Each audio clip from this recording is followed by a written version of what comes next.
திராவிட முன்னேற்ற கழகம், அண்ணா திராவிட முன்னேற்ற கழகம் ரெண்டும் மாபெரும் கட்சிகள், கோடிக்கணக்கான மக்கள் ஆதரவு பெற்ற கட்சிகள்.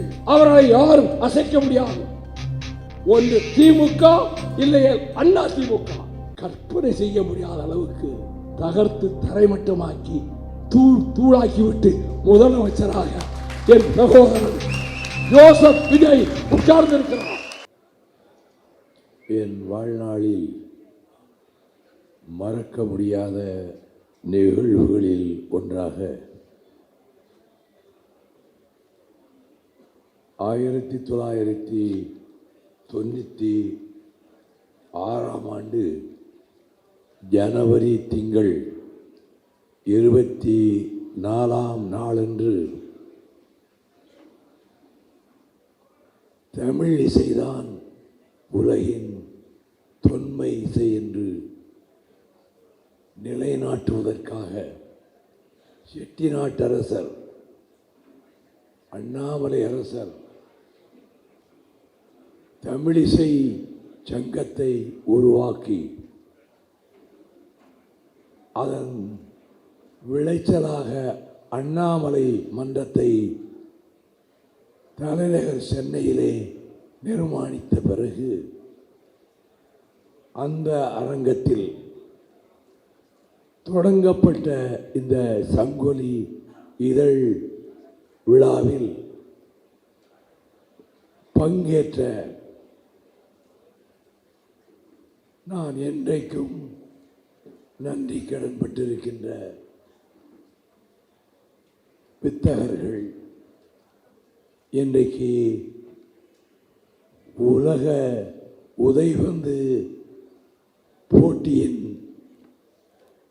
நிறைவு நிகழ்ச்சிகள் நடப்பதால் 4 ஆண்டுகளுக்கு ஒரு முறை அதை காண்பதற்காக அந்த போட்டி நடக்கிற இடத்துக்கே போகின்ற அந்த வழக்கத்தை விட முடியாதவராக அமெரிக்காவுக்கு சென்றுவிட்ட இந்து பத்திரிகையினுடைய முன்னாள் நிர்வாக ஆசிரியர் ராம் அவர்கள் பங்கேற்று வாழ்த்த, புரட்சி தமிழர் சத்யராஜ் அவர்கள் வாழ்த்த, நினைவில் வாழும் மணிவண்ணன் வாழ்த்த,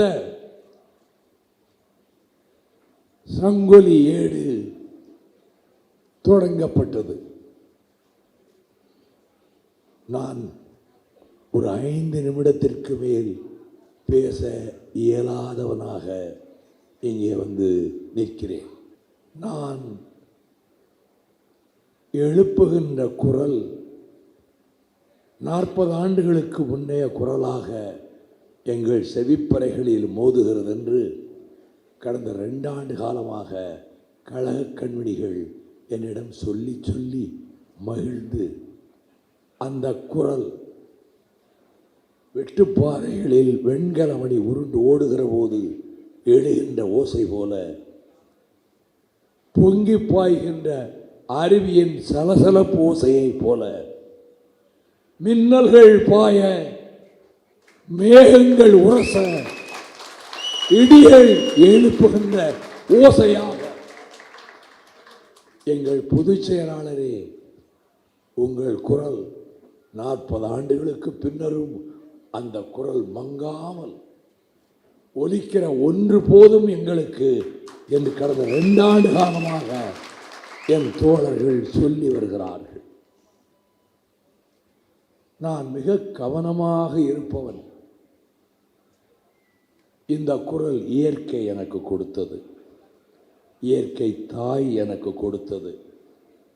என் மூச்சு அடங்குகின்ற வரையிலும் இந்த குரல் ஒலிக்க வேண்டும் என்று நான் ஆசைப்படுகிறவன்.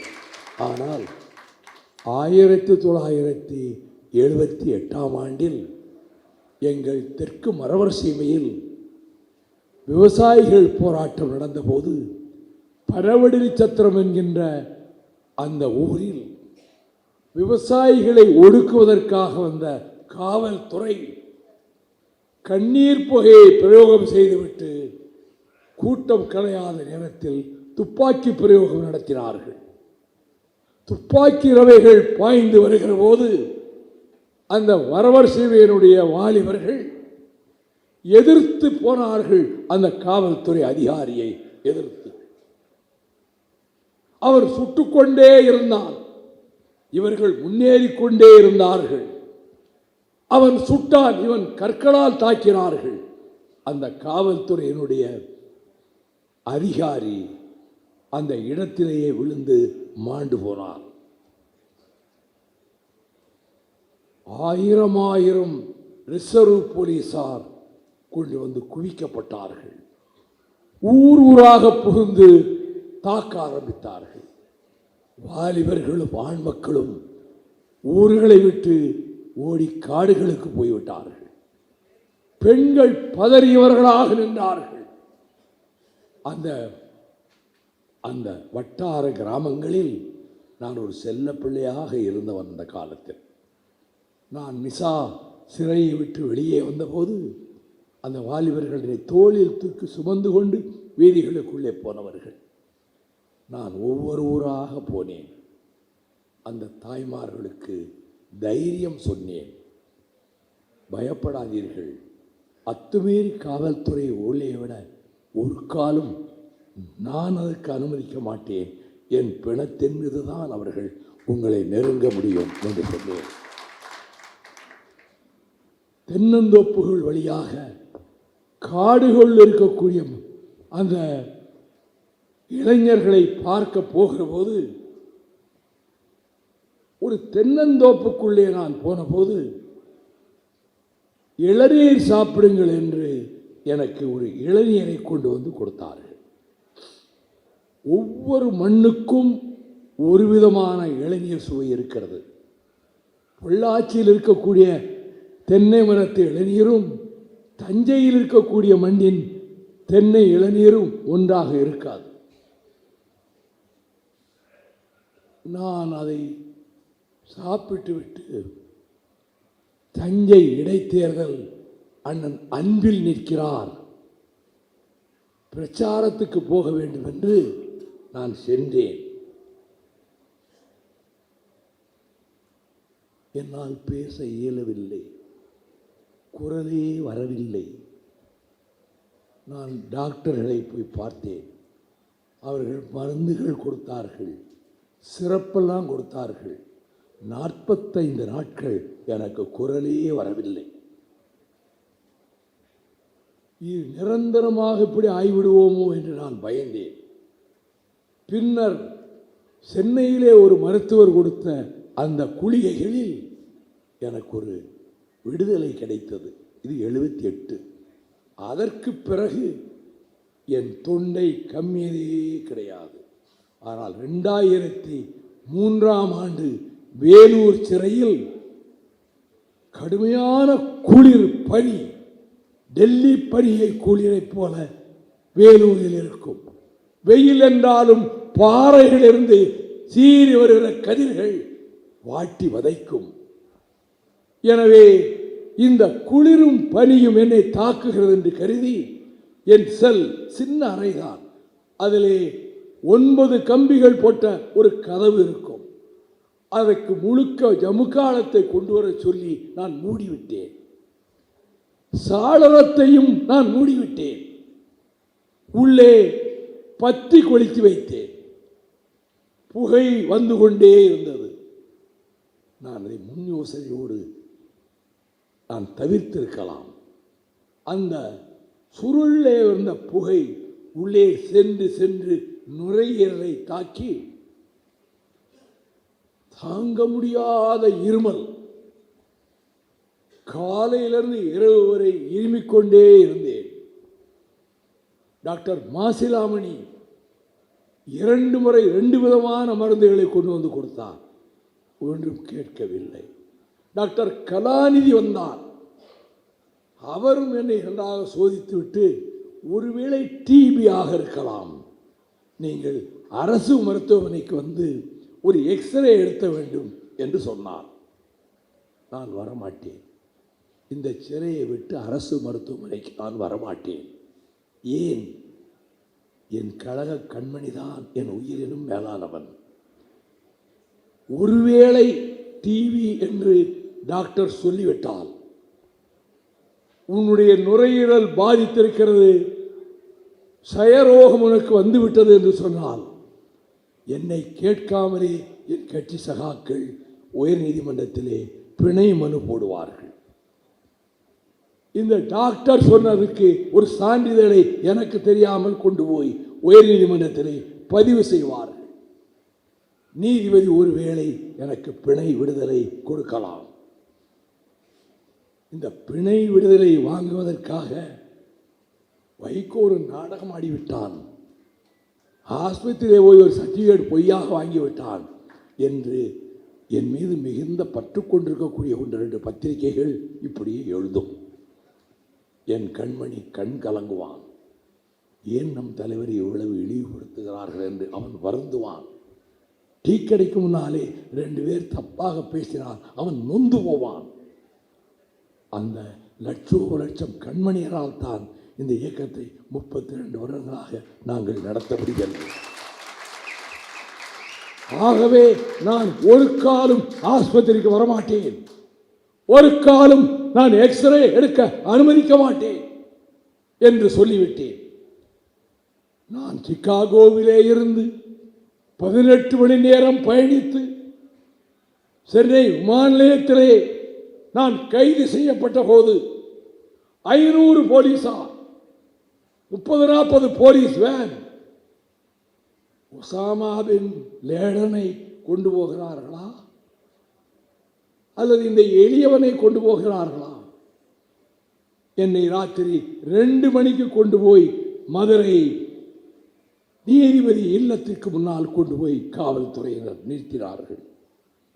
15 நாள் ஜுடிஷியல் ரிமாண்ட் என்று அந்த மேஜிஸ்ட்ரேட் அறிவித்தார்.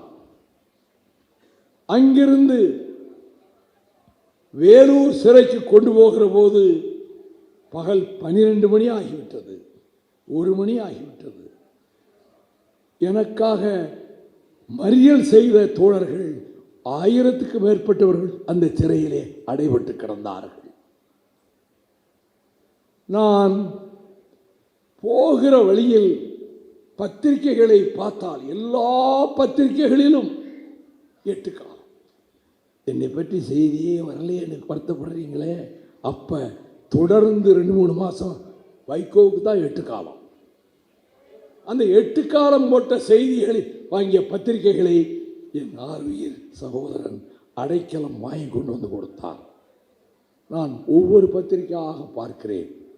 ஒரு நாளேடு எங்களுக்கு ரொம்ப ஆதரவும் கொடுத்தது அந்த நாளேடு தான்.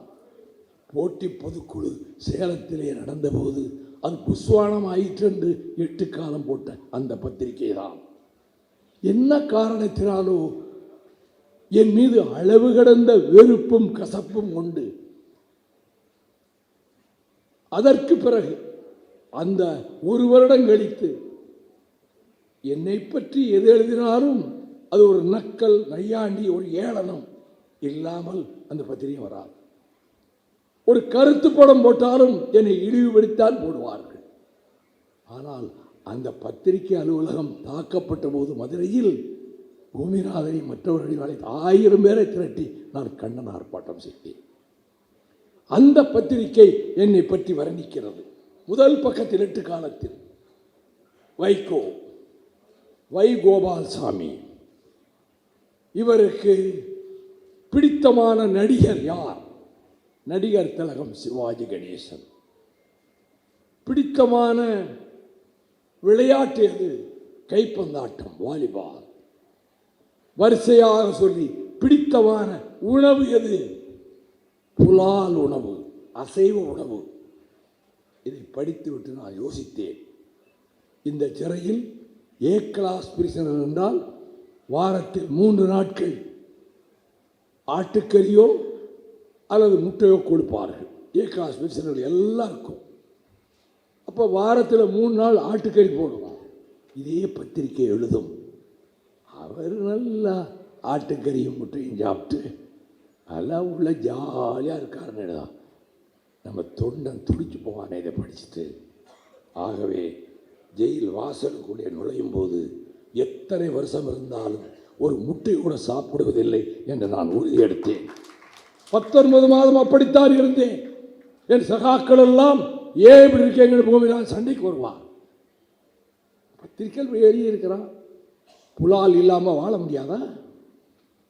எத்தனை வருஷம் நான் இருப்போம்?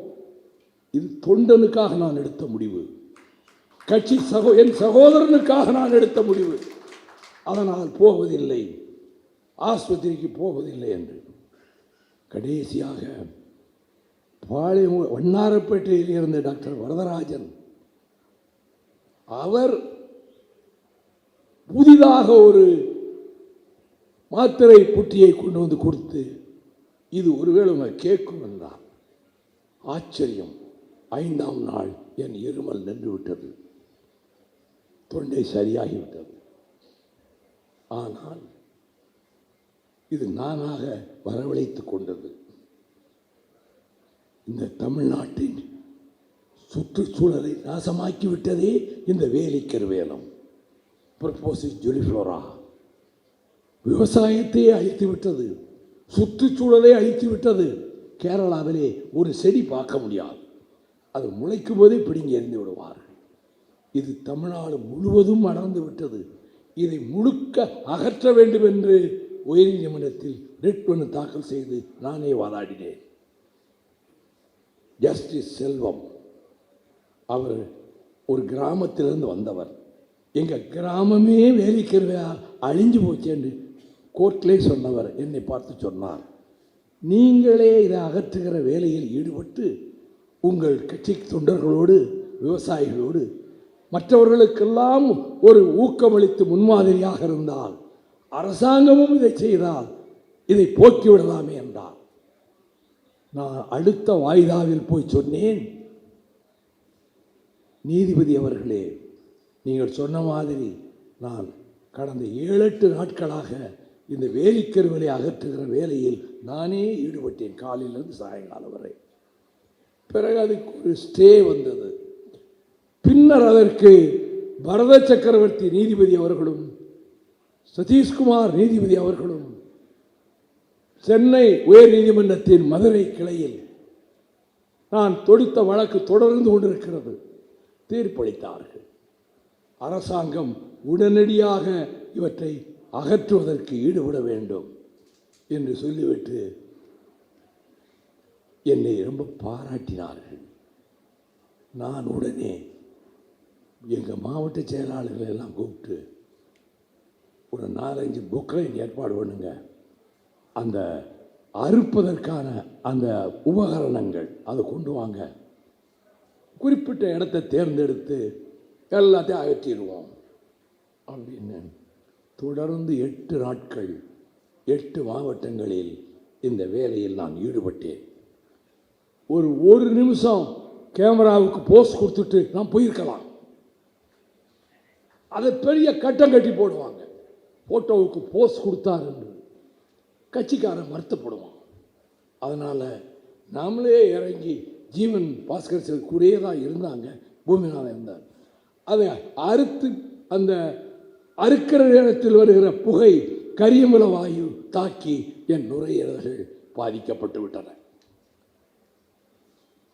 பேசவே முடியவில்லை கடந்த 10 நாட்களாக. இந்த தொண்டு செஞ்சதுனால ஒரு ஓட்டு கிடைக்குமா? எங்களுக்கு கிடைக்காது, ஒரு ஓட்டு கூட கிடைக்காது. இப்படி வேலிக்கருவை நாங்கள் போய் அகற்றி இருக்கிறோம், நாட்டுக்காக பாடுபடுகிற இந்த கட்சி என்று எங்கள் மீது அன்பு காட்டி வாக்களிப்பார்களா? ஒரு காலம் வாக்களிக்க மாட்டார். ஆனால் அது பிரதிபலன் எதிர்பார்த்து செய்கிறது, பொது தொண்டு அல்ல. நம்முடைய கடமையை செய்வோம். நாம் தானே வழக்கு தொடுத்தோம். நாம் நம்மால் என்ற அளவுக்கு நம் மாவட்ட செயலாளர்களை வைத்து இந்த வேலையை செய்வோம் என்று ஈடுபட்டதால் கடந்த ஒரு வாரமாக எனக்கு பேசவே முடியவில்லை. மறைமலடிகள் விழாவில் நான் பேசுவதற்கு அவ்வளவு செய்திகள் என்னிடம் இருந்தன. 1 மணி நேரம் பேசியிருக்கலாம், 10 நிமிடத்துக்கு மேல் என் தொண்டையிலிருந்து குரலே வரவில்லை. இன்றைக்கு அதே நிலையில் தான் நான் இங்கே வந்து நிற்கிறேன். இது எதற்கு கிடைத்த பரிசு? நாட்டுக்காக, இந்த செந்தமிழ் மண்ணுக்காக, இந்த நாட்டு மக்களை வாழ வைப்பதற்காக எல்லா விதத்திலும் நான் போராடி இருக்கிறேன். எவரும் செய்யாத அளவுக்கு உலக கோடீஸ்வரனுடைய ஸ்டெர்லைட் நாசகார நச்சாலையை எதிர்த்து ஹைகோர்ட்டிலும் சுப்ரீம் கோர்ட்டிலும் வாதாடி தேவதாஸ் மக்களின் உடன் இருக்க அந்த ஆலையை மூட வைத்தவன் இந்த வைகோ. அந்த உலக கோடீஸ்வரன் என்னை சந்திக்க தவமாய் தவம் இருந்தான். ஒரு நிமிடம் அவனை நான் பார்க்க மாட்டேன் என்று சொல்லி நானும் என் தோழர்களும் நாங்கள் நேர்மையான அரசியல் நடத்துகிறோம். கடைசி வரை நேர்மையாகத்தான் இருப்போம். இன்றைக்கு திராவிட முன்னேற்ற கழகம், அண்ணா திராவிட முன்னேற்ற கழகம் ரெண்டும் மாபெரும் கட்சிகள், கோடிக்கணக்கான மக்கள் ஆதரவு பெற்ற கட்சிகள். அவர்களை யாரும் அசைக்க முடியாது.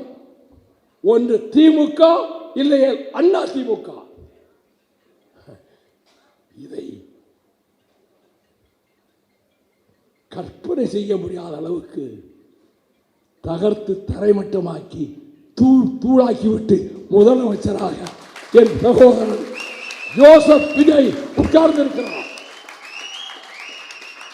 கடந்த ஒரு 15-20 நாட்களாக முதலமைச்சர் மீதும் அந்த அரசு மீதும் விசக்கணைகளை எதிரிகள் வட்டாரம் மட்டுமல்ல, கூட்டணி கட்சிகள் வட்டாரத்தில் இருந்தும் நாள்தோறும் பானங்களை பிரயோகிக்கிறார்கள்.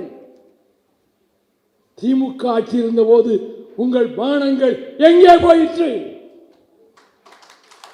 ஏன் கட்டண குரல் அன்றி எழவில்லை? நான் இன்று 2 மணிக்கு முதலமைச்சரை பார்த்தேன். 2:30 மணிக்கு என்னுடைய ஆங்கில உரைகளின் தொகுப்பு ஆகஸ்ட் 4 டெல்லி கான்ஸ்டிடியூஷன் கிளப்பிலே வெளியிடப்படுகிறது. வெளியிடுபவர் சகோதரர் ராகுல் காந்தி, முதல் பிரதியை பெறுபவர் தமிழக முதலமைச்சர் ஜோசப் விஜய்.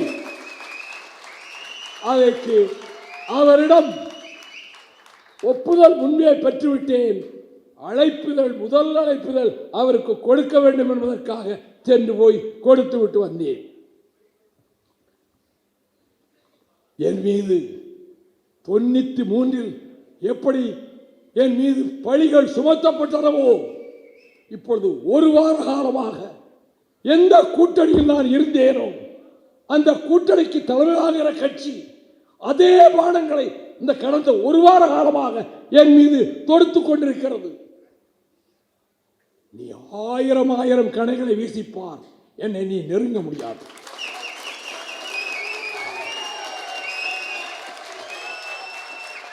இது எத்தனையோ விச அம்புகளை தாங்கி வைரம் வாய்ந்த நெஞ்சு, எதையும் தாங்கும் இதயம் வேண்டும் என்றார் பேரறிஞர் அண்ணா. அந்த இதயத்தை கொண்டவன் இந்த வைகோ. அபாண்டமான பொய்களை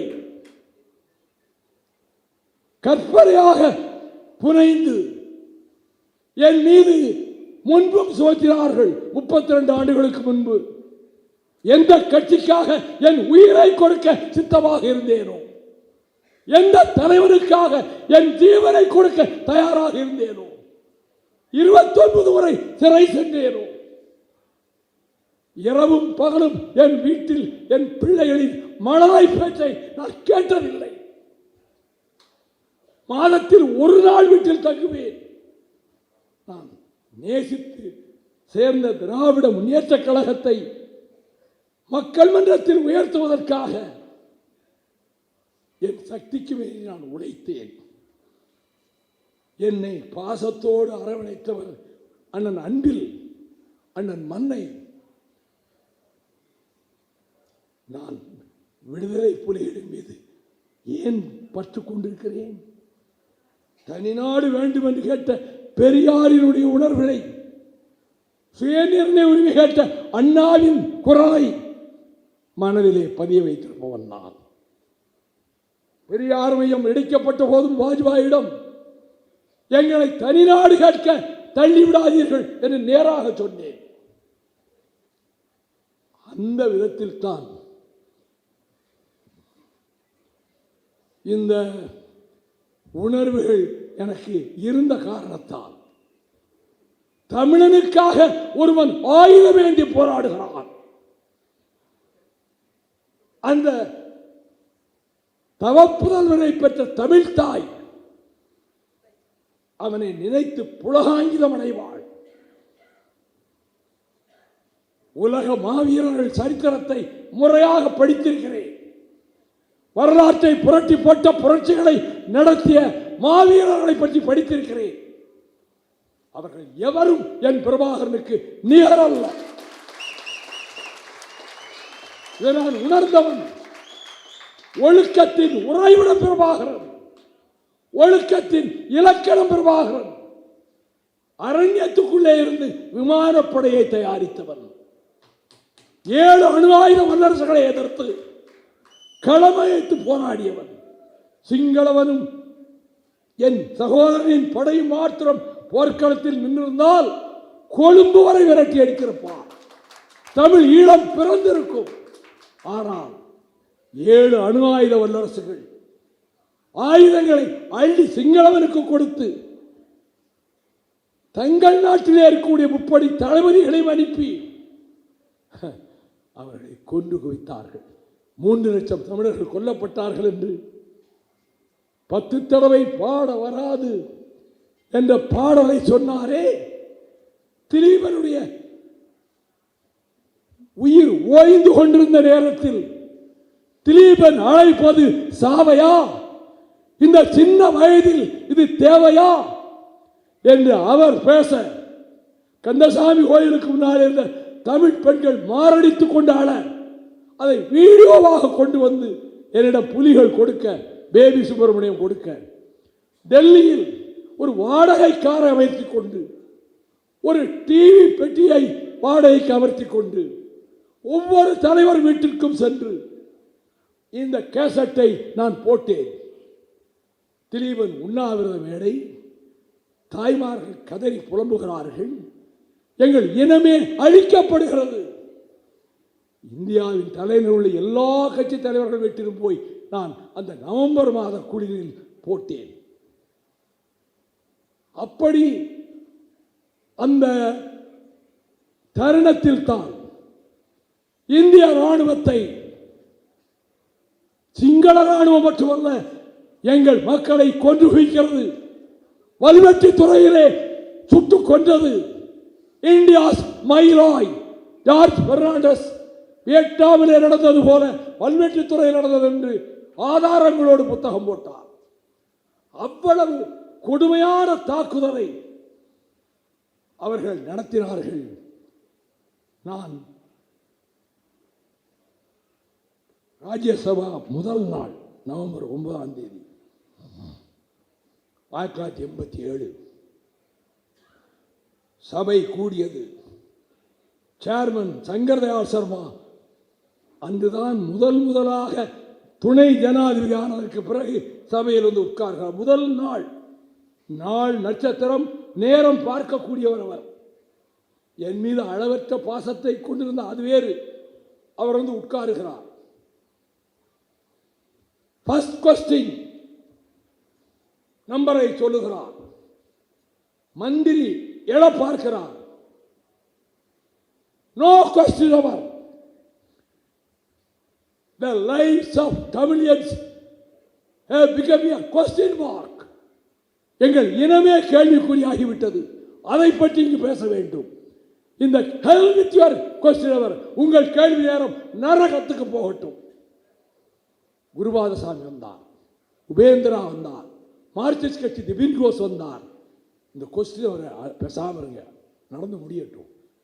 0 ஓவரில் 0 நேரத்தில் எழுப்பிக்கலாம்.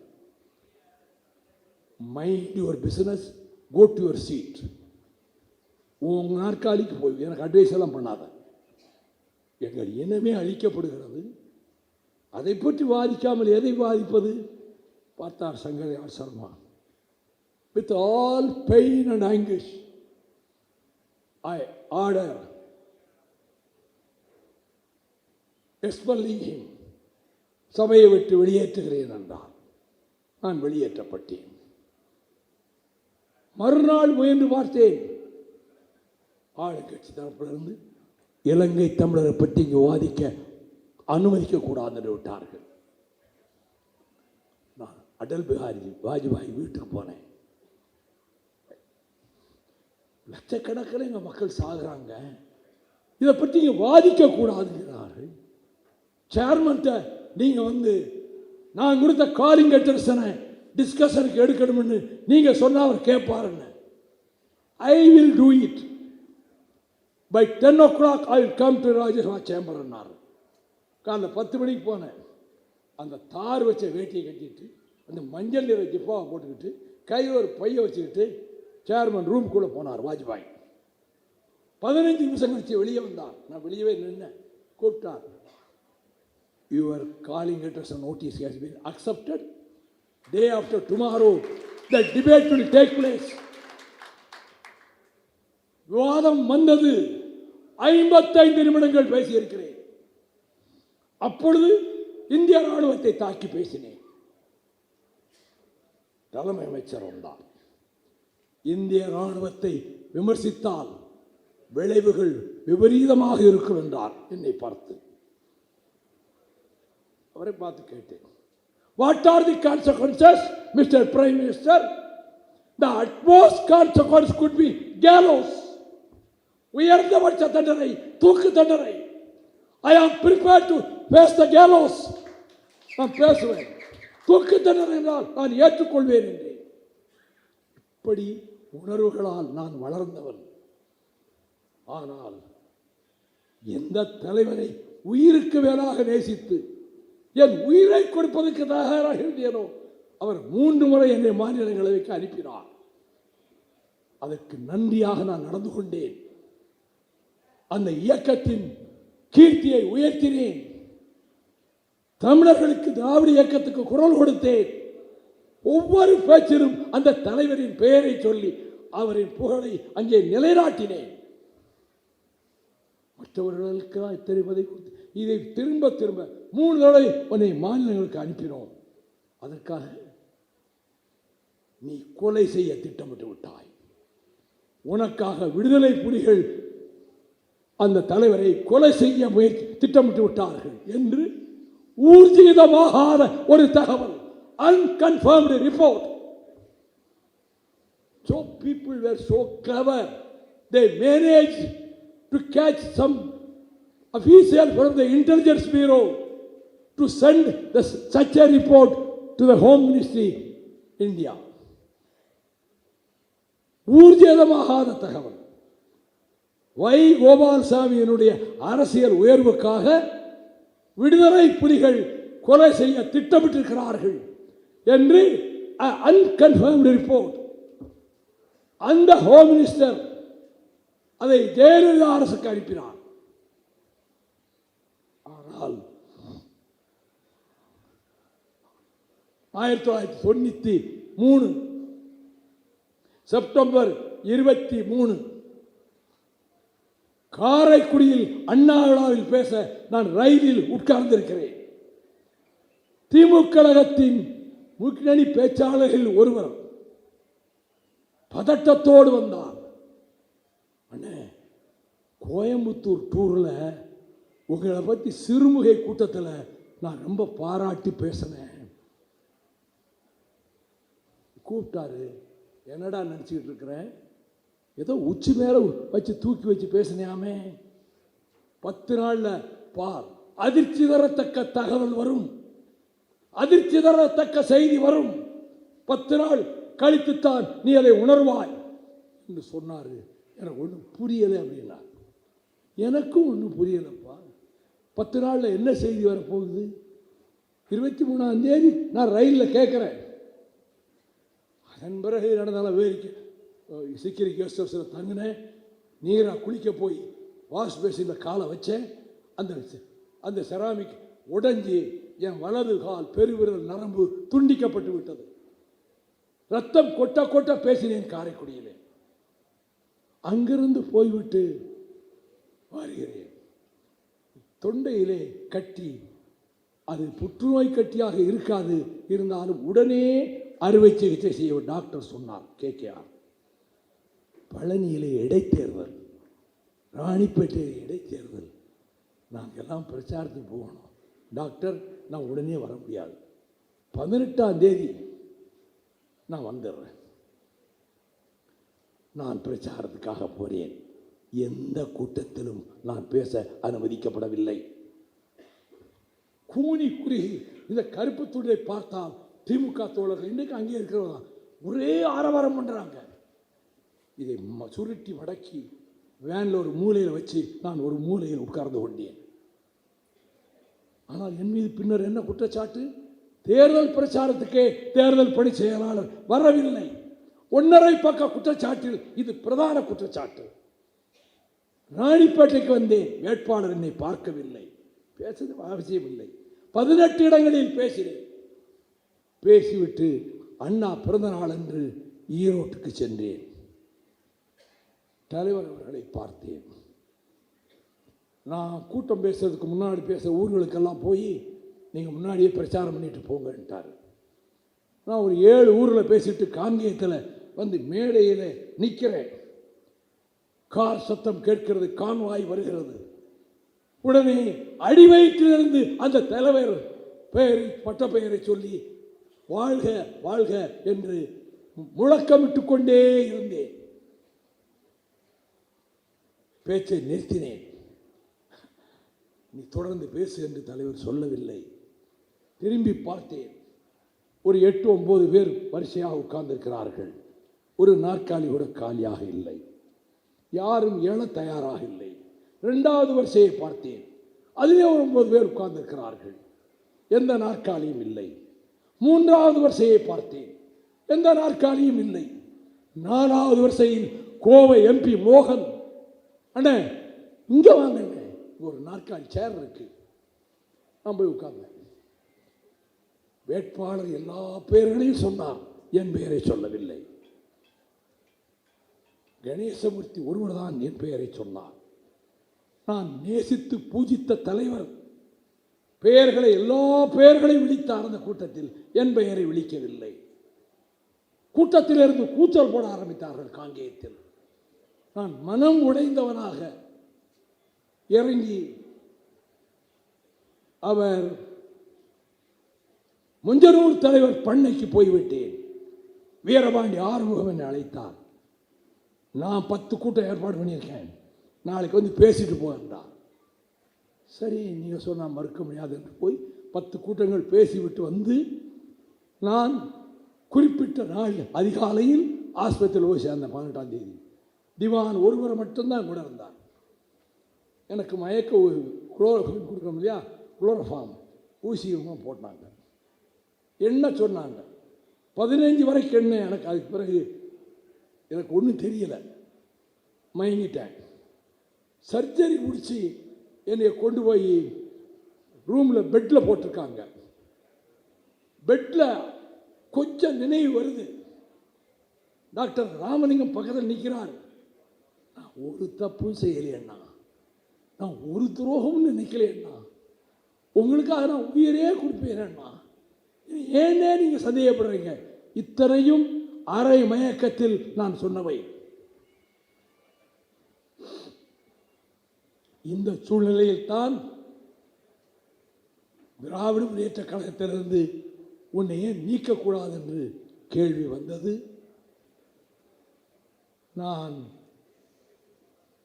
சரி, வீட்டில் இருந்தால் வீரபாண்டி ஆறுமுகம் அழைத்து கொண்டு போக முயற்சிக்கிறார்.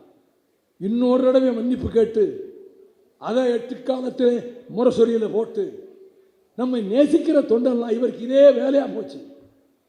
வேற போய் மன்னிப்பு கேட்பாரு, இவரை போய் நம்ம ஆதரிக்கணும்னு நினைப்பான். அதனால் நான் போகலை.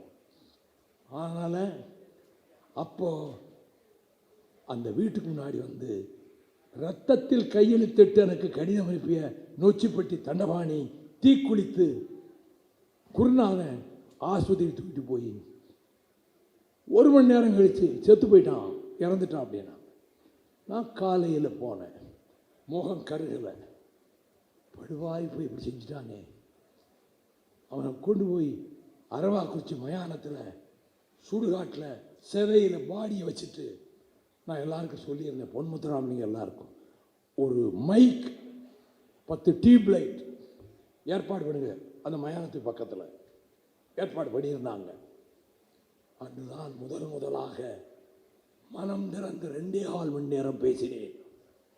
பேசிவிட்டு திருச்சி ஃபிமினா ஹோட்டலுக்கு போகிறேன். காலை இந்தியன் எக்ஸ்பிரஸ் பத்திரிகை மறுநாள் வருகிறது.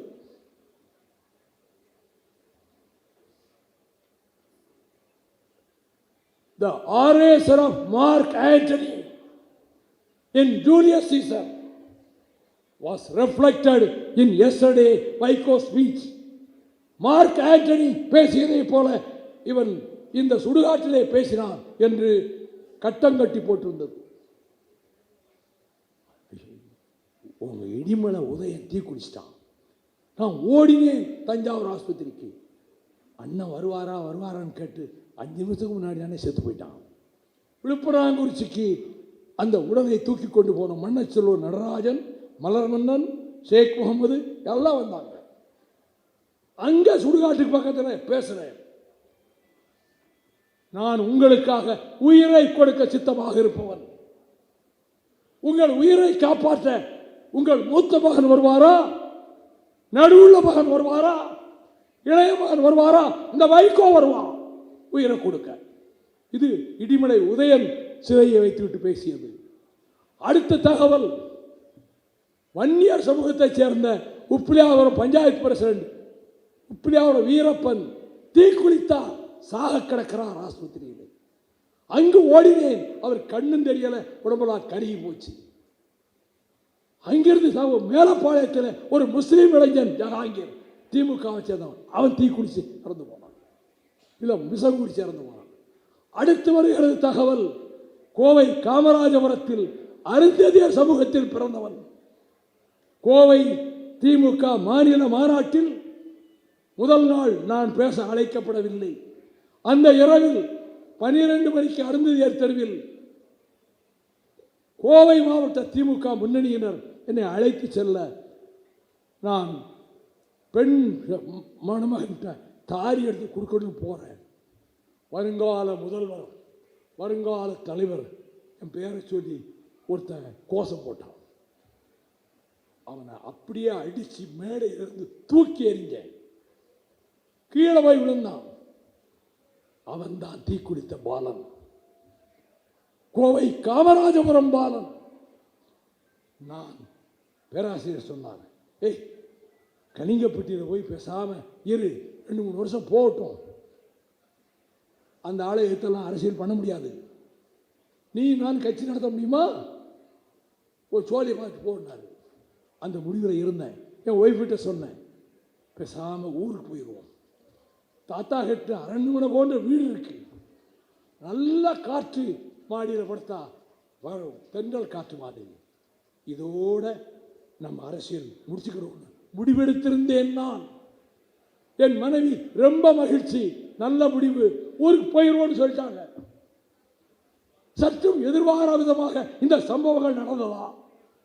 ஐவர் மேனியை எரித்த தணல் நெருப்பு என்னை நீதி கேட்க சொன்னதால் இந்த மறுமலர்ச்சி திமுக உதயமாயிற்று. எல்லாம் ஏன் இப்பொழுது பேசுகிறாய்? வருஷம் 32 ஆயிடுச்சே. இப்பொழுது அதே விதத்தில் என் மீது பானத்தை தொடுக்கிறார்கள். அதே விதத்தில். ஏன்?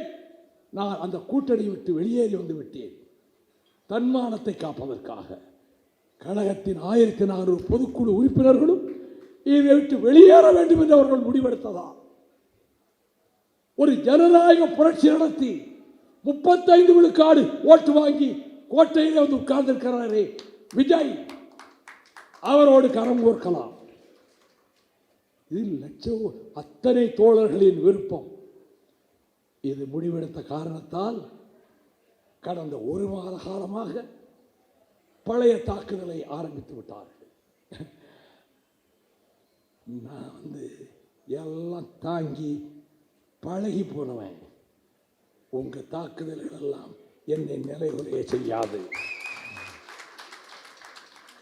விஜயை ஆதரிக்கிறேன்னா 61 நாள் திமுக காங்கிரஸ் வேட்பாளர்களுக்காக 61 நாள் பிரச்சாரம் செய்தேன். லட்சக்கணக்கில் மக்கள் வந்தார்கள். 40க்கு 40 எம்பிக்கள் அந்த கூட்டணியிலே ஜெயித்தார்கள்.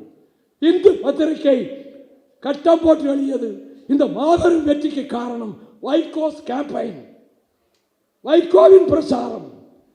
அப்படி பேச சென்று வந்தார் மாமா கோதர் மைதீனுடைய அவருடைய ஆதரித்து பேச சென்றேன். இப்பொழுது நான் சொல்றேன், கூட்டணி தர்மத்தை கடைபிடிக்கிற கட்சி இந்தியன் யூனியன் முஸ்லிம் லீக்.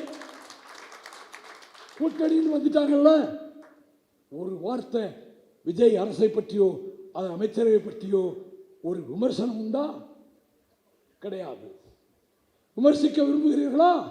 அமைச்சர்களை கூப்பிட்டு சொல்லுங்க. முதலமைச்சரை வேற பார்த்து அவர்கிட்ட சொல்லுங்க. ஏன் பிரஸை பார்க்குறீங்க? ஏன் ஸ்டேட்மெண்ட் இஷ்யூ பண்றீங்க? ஏன் டிவியை பார்க்குறீங்க? நான் பெயர்களை சொல்ல விரும்பவில்லை. கட்சிகள் தினந்தோறும் ஒரு விமர்சனம். நம்ம தயவுல தானே ஆட்சி நடத்தணும். விஜய் எந்த நேரம் கவுக்கலாம் இல்லை. 6 மாதத்திற்குள் தேர்தல் வரும். இது நான் இருந்த கூட்டணிக்கு தலைமை தாங்குகிற கட்சி தலைவர் சொல்லுவது. 6 மாதத்துக்குள் தேர்தல் வரும். என்ன திட்டம்? என்ன ரகசிய உறவு? நான் பிஜேபியை ஒரு காலத்தில் வாஜ்பாய் என்னை சுவீகார புத்திரன் என்றார். ஆனால் அந்த பிஜேபி நச்சு கரங்களோடு இங்கே நுழைய திராவிட இயக்கத்தின் வார்ப்பாகிய வைகோ விடமாட்டான். இந்துத்துவ சக்திகளை, நாசகார பாசிச சக்திகளை, பிஜேபி சக்திகளை இந்த திராவிட பூமியில் உள்ளே விடமாட்டோம் என்று முடிவெடுத்து திமுகவோடு கூட்டு வைத்தேன். இதான் காரணம். நாங்கள் நிந்திக்கப்பட்டோம், அவமதிக்கப்பட்டோம். 4 சீட்டுக்கு மேல கேட்டுங்க வராதீங்க. இதான் 4. இதை கேட்டுட்டு போங்க. பேச்சுவார்த்தைக்கு போன ஆடிட்டர் சொன்னாங்க. அதுவும் எங்க சின்னத்தில் நிற்கணும். ஒரு தொகுதியிலாவது தனி சின்னத்தில் நிற்கிறோமே. 7 மந்திரிகள் என் வீட்டுக்கு படையெடுத்து வந்தார்கள். அந்த ஒரு தொகுதியிலையும் உதயசூரியன் தான் நிற்கணும். காலையில் 6 மணிலிருந்து மத்தியானம் 1 மணி வரைக்கும். நான் ரொம்ப மனசு உடைஞ்சு போய், உங்க இஷ்டப்படியே செய்யுங்க, உதயசூரியனே அவர் நிற்கட்டும் அப்படின்னு சொல்லிட்டேன். ஆகவே இந்த மனக்காயங்களோடு வந்தோம். வாழ்க்கையில் 2 தவறுகளை செய்தேன் போட்டதை இன்னைக்கு எல்லா பேப்பரையும் போட்டுருக்கிறான். அண்ணா திமுகவோடு கூட்டு சேர எனக்கு துளியும் விருப்பம் கிடையாது. திருச்சி திமுக மாநாட்டுக்கு போக பேச்சை தயார் செய்து பெட்டியை தயாரித்து விட்டேன்.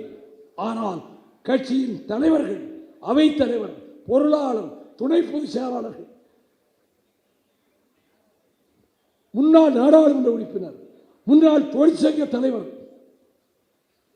அவர் இப்ப விட்டு போயிட்டார். இவங்க எல்லாம் என்னை சுத்தி உட்கார்ந்துக்கிட்டாங்க. என்னை சாப்பிட விடல.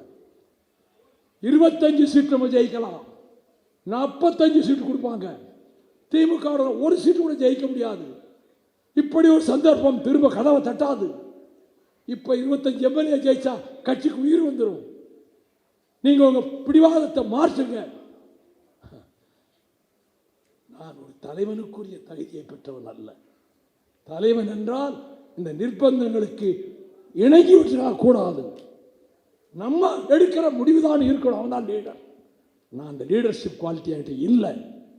எல்லாரும் சுத்தி வளைச்சி கண்டிப்பா அதிமுக போகணும் போது சரி உங்க இஷ்டப்படி செய்யுங்க என்ன. அதனால் என்ன ஆயிற்று? என் நம்பகத்தன்மை தூள் தூளானது. My credibility was destroyed like a dust. தூசி புழுதி காற்று மாதிரி ஆச்சு நம்பகத்தன்மை. I lost my credibility. அதற்கு பிறகு 1000 கோடி வாங்கிவிட்டான், 1500 கோடி வாங்கிவிட்டான். கூசாமல் சொன்னார்கள், சல்லி காசை இந்த கையில் தொட்டது கிடையாது.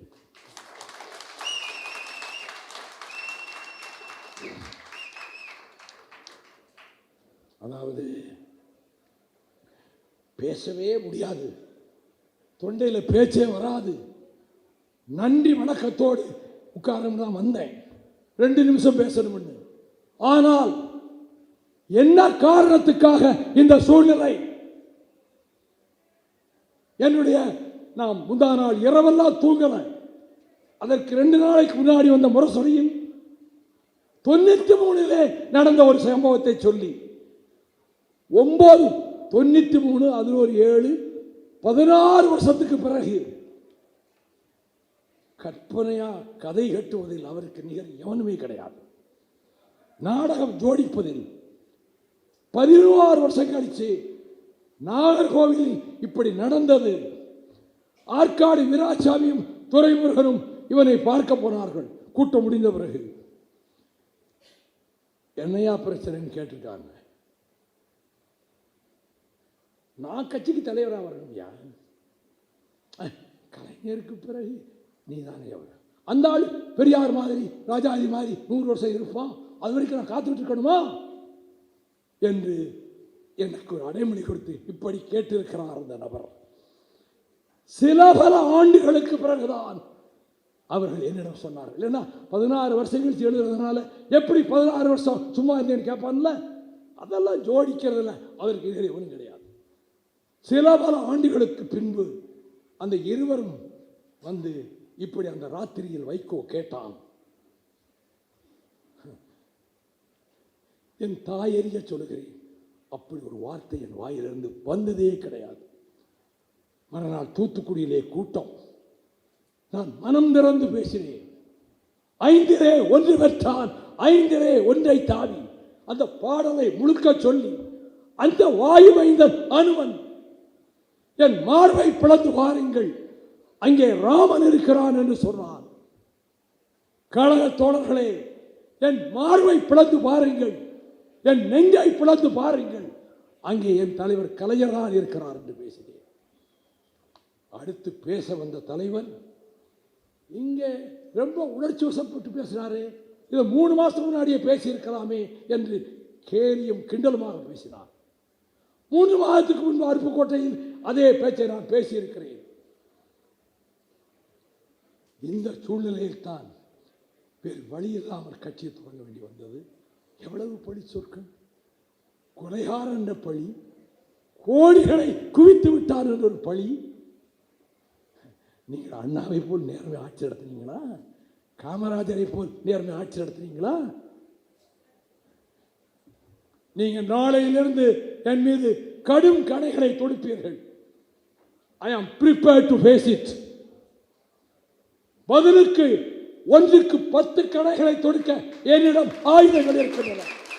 என் அம்புரா துணியிலே அம்புகள் இருக்கின்றன, தொடுப்பேன். கூட்டணி போயிட்டோம்ல, அன்னைக்கு 61 நாள் காங்கிரஸ் திமுக போய் பிரச்சாரம் பண்ணல. இப்போது சகோதரர் விஜயோடு உடன்பாடு வைத்திருக்கிறோம். அவர் அற்புதமான கடிதத்தை வீட்டுக்கு அனுப்பினார். ஆதவ் அர்ஜுனாவும் ஆனந்தும் கொண்டு வந்தார்கள். ஒரு பக்க கடிதம், விஜய் கையெழுத்து போட்ட கடிதம். கூட்டணி கட்சி ஆகிய உங்களை அவரே எங்களுக்கு அடைமொழி கொடுக்கிறார். இந்த கூட்டத்தில் நீங்கள் வந்து கலந்து கொள்ள வேண்டும். அந்த கூட்டத்துக்கு மாமா வந்திருந்தாங்க, நானும் போயிருந்தேன். ஆக அவர்களோடு நாங்கள் கரங்கோர் போது முடிவாயிருச்சு. இப்போ நீங்க அவங்க எல்லாரும் விட்டாங்க, என்னை மீதுதான் பானங்களை தொடுக்கிறார்கள். தொலைக்காட்சி வாதங்களில் ஆற்றல் நிறைந்த பேச்சாளர்கள், வாதங்களிலே ஈடு இணையற்ற மேதாவிகள் ஒவ்வொரு நாளும் தொலைக்காட்சிகளில் 1 மணி நேரம் வாதம் நடத்துகிறார்கள். இந்த 3 வருஷ காலத்தில் என்றைக்காவது வாதத்தில் தமிழ்நாட்டில் இத்தனை சாதனைகளுக்கும் பாடுபட்டு பெற்றுக் கொடுத்தார் ஒரு வார்த்தை யாராவது ஒருவர் பேசியதுண்டா? ஆனால் கேளை, கிண்டல், ஏளனம், பரிகாசம், அது பற்றி கவலைப்படல. அது அவங்களுக்கு தெரிஞ்சது அவ்வளவுதான். என்னை பற்றி தாக்குவதுன்னா ரொம்ப ஈஸி அவங்களுக்கு. அதனால முந்தா நாள் ராத்திரி முரசொலியில் வந்ததுக்கு நான் பதில் எழுதினேன். ராத்திரி 2 மணி வரைக்கும் எழுதினேன். இன்றைய சங்கொலியில் அது முழுமையாக வந்திருக்கிறது. அவர் கூறிய குற்றச்சாட்டை இத்தனை வருஷம் கழிச்சு 5 நாளைக்கு முன்னாடி முறை சொல்ல திரும்ப எடுத்து போட்டு அந்த நினைவு தலைப்பில் போட்டிருக்கீங்க. அதுக்கு நான் பதில் கொடுத்து இந்த சங்கொலியில் வந்திருக்கு, எல்லா பிரசுக்கும் நான் கொடுத்துருக்கிறேன். இதுக்கு பதில் சொல்லுங்க. நீங்க ஒண்ணு மட்டும் நினைச்சுக்கிடுங்க, எங்க இருக்கிறோமோ அங்க விசுவாசமா இருப்போம்னா, கூட்டணியா அந்த கூட்டணிக்கு விசுவாசமாக இருப்போம்னா, என் தோழர்களும் அப்படித்தான். இப்பொழுது நாங்கள் தீர்க்கமான முடிவெடுத்து தமிழக வெற்றி கழகத்தோடு கரம் கோர்த்திருக்கிறோம். சும்மா லேசா மிரட்டி பார்க்காதீங்க, ஆட்சி கவுந்துருவோம்னு. பிஜேபியோட அண்டர்ஸ்டாண்டிங் வைக்க போறீங்களா? செஞ்சு பாருங்க. ஐ சேலஞ்ச், நான் சவால் விடுறேன். எலெக்ஷன் நடத்தும், 180 இடங்கள் விஜய் அடி ஜெயிக்கும். ஆட்சி 6 மாசம் நீடிக்காது, 5 மாசம் நீடிக்காது. ஏன்? கரப்ஷன்கிற வேரோடு கிளி அடிச்சிட்டாங்களே விஜய். இதை விட நிறையா சாதிக்கணும். ரோடு போடணுமா, டேம் கட்டணுமா, பாலம் வைக்கணுமா, என்ன சாதிக்கணும்? புறையோடி புற்றுநோயாகிவிட்ட கரப்ஷனை அடிமட்ட வேரிலிருந்து தூக்கி எறிய அவர் முயல்கிறார். இந்த ஐஏஎஸ் ஆஃபீஸர்ஸ் இருக்காங்களே, பழம் பழுத்து கொட்டை போட்டு தின்ன வயசான அதிகாரிகள், என்னடா லட்சம் மாசம் நமக்கு வந்துகிட்டு இருந்தது கமிஷன், டோட்டலாக நின்று போச்சேன், ஒன்றும் வரலையே. நம்ம எதுக்கு இந்த கவர்மெண்ட்டை ஃபைலை மூவ் பண்ணணும்? ஒரு ஃபைல் மூவ் ஆகிறது கிடையாது. எல்லா ஆஃபீஸர்ஸ் நமக்கு லட்சமாக வந்தது, இப்போ நிறுத்தப்பட்டு விட்டது விஜய் ஆட்சியில். பார்க்குறவங்களாம் சொல்கிறாங்க, முந்தி 15 லட்சம் கொடுத்தோம் இந்த அனுமதிக்கு, இப்போ 10 பைசா கிடையாது. ஆயா வேலையா இத்தனை லட்சம், நர்ஸு டிரான்ஸ்ஃபரா இத்தனை லட்சம், வாத்தியார் டிரான்ஸ்ஃபரா இத்தனை லட்சம். இதை இம்மாலை ஊழல் செஞ்சீங்களே, அதை ஊழலற்ற அரசு நடத்துவது ரொம்ப கஷ்டம். இந்த senior officers, they don't cooperate. They are moving the file, not moving the files. I know that. I have got my own friends in the bureaucracy. எனக்கு நண்பர்கள் இருக்காங்க. இந்த அரசை செயல்படுத்த விடக்கூடாது. ஒரு பெரும் பாதிப்பு மின்வெட்டால் வரப்போகிறது. அதில் இந்த ஆட்சி அப்படியே ஆடி போய்விடும். உங்க கட்சியில் நிறைய பேர் இருக்காங்க இல்லையா, அந்த துறையில் நீங்களே எல்லாம் பிரச்சனைகளை உருவாக்குவீங்க, போராட்டங்களை கிளர்ச்சிகளை நடத்துவீங்க, கேள்விகளை தொடுப்பீங்க, சிபிஐ விசாரணை கேட்பீங்க. இதெல்லாம் செஞ்சு ஒரு நேர்மையை நிலைநாட்ட முயல்கிற ஒரு ஆட்சியை தூக்கியன்னு நினைக்கிறீங்க. நேர்மைக்காகவே அரசியல் நடத்துகிற நானும் எங்கள் இயக்கமும் அப்படி ஒரு ஆபத்து சூடுமானால் அதை தடுப்பதற்கு நாங்கள் முதல் ஆளாக வந்து நிற்போம். தெருவுக்கு தெரு வைகோ வருவான், ஊருக்கு ஊர் வைகோ வருவான், அவன் குரல் கேட்கும்.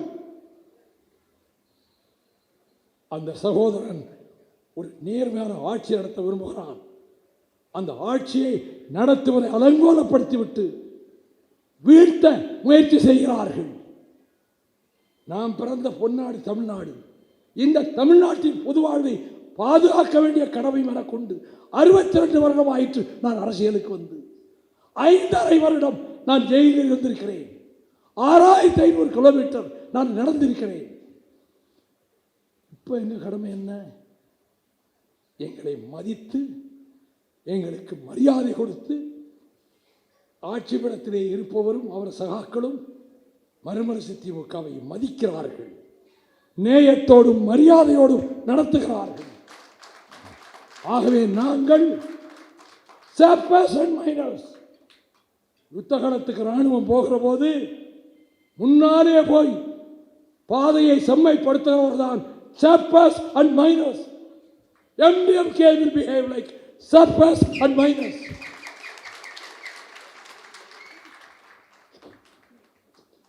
இந்த தாளில் அத்தனை பேரும் எழுதி கொடுத்துருக்காங்க. இதை சொல்ல 5 நிமிஷம் ஆகும். மற்றவங்கள சொல்லிட்டாங்கல்ல. அன்னோன் சோல்ஜர்ஸ் பேர் யாருக்காவது தெரியுமா? மடிந்து போன ராணுவ வீரர்கள் பேர் யாருக்காவது தெரியுமா?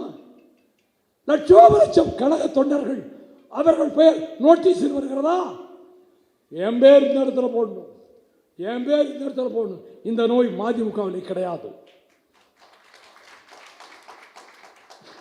எனவே அந்த பெயர்களை வாசித்து நேரத்தை என்னால் எடுத்துக்கொள்ள முடியாது.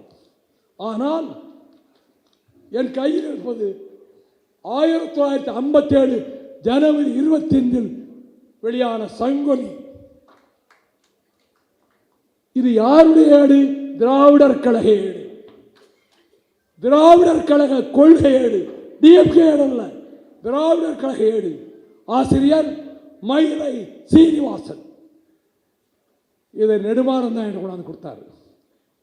சங்கொலிங்கிற பேரில் 2 வருஷம் திராவிடர் கழக ஆதரவோடு நடந்திருக்கு. இப்போ நாங்கள் சங்கொலி ஆரம்பிச்ச உடனே என்ன சொன்னாங்க தெரியுமா? மயானத்தில் ஊதுறது தான் சங்கு. பொருத்தமான பேர் இந்த கட்சி பத்திரிகைக்கு. உங்கள் கட்சிக்காரன் போகிற மயானத்துக்கு தானே போயிட்டு இருக்கிறான், நல்ல பேர். அப்போ பெரியார் ஆதரித்த இந்த பத்திரிகைக்கு பெயர் அதே சங்கொலி தானே. என் மீது பற்று கொண்டிருக்கிற ஈழத்தமிழ் மக்கள் அன்பு சொன்னா, அண்ணே தலைவருடைய பங்கரில் ஃபோட்டோவே கிடையாதுண்ணே. இப்போ ஒரே ஒரு ஃபோட்டோ வச்சிருக்கார் தலைவர், உங்கள் ஃபோட்டோ வச்சிருக்கார். நான் ஒன்றும் கேட்கல பிரபாகரன்கிட்ட. தனி ஈழம் அமைந்த பிறகு ஐநா சபைக்கு ஈழத்தின் தூதனாக என்னை அனுப்புங்கள், அங்கு போய் தமிழனுக்காக நான் பேச வேண்டும். ஏன்னா இது கூட நாங்கள் செய்ய மாட்டோமா? தமிழில் அமைஞ்சா உங்களை நாங்கள் தூக்கி வச்சு கொண்டாட மாட்டோமா அப்படின்னு சொன்னார். அந்த விடுதலை புலிகள் அமைப்பை சேர்ந்தவர்கள் அனைத்துலக மனித உரிமை சங்கம் என்ற பெயரில் பிரான்சிலிருந்து இந்த வாழ்த்தை இன்று காலையில் அனுப்பியிருக்கிறார்கள். நான் வாசிக்கிறேன். சங்கொலியின் 30 ஆண்டு நிறைவில் அதன் அளப்பரிய வரலாற்று பணிக்கு ஈழத்தமிழர் நன்றியும் வாழ்த்துகளும். மறுமலர்ச்சி திராவிட முன்னேற்ற கழகம் ஒரு இயக்கமாகவும் அரசியல் கட்சியாகவும் கருக்கொண்ட காலத்தில் இருந்து தமிழ்நாட்டு அரசியலில் தனது காத்திரமான முத்திரையை பதித்து வந்துள்ளது. மட்டுமல்ல, தமிழ் ஈழ விடுதலை போராட்டத்தை ஆழமான புரிதலோடும் தன்னலமற்ற அளப்பரிய அர்ப்பணிப்போடும் மறுமலர்ச்சி திமுக ஆதரித்து செயல்பட்டு வந்திருக்கிறது. அத்தகைய மதிமுக கட்சியின் அதிகாரப்பூர்வ கொள்கையான சங்கொலியின் தொடர்ச்சியான பணி 30 ஆண்டுகளாக சோடிப்படுத்தப்பட்டுள்ள ஒரு வரலாறு, தனி வரலாறு.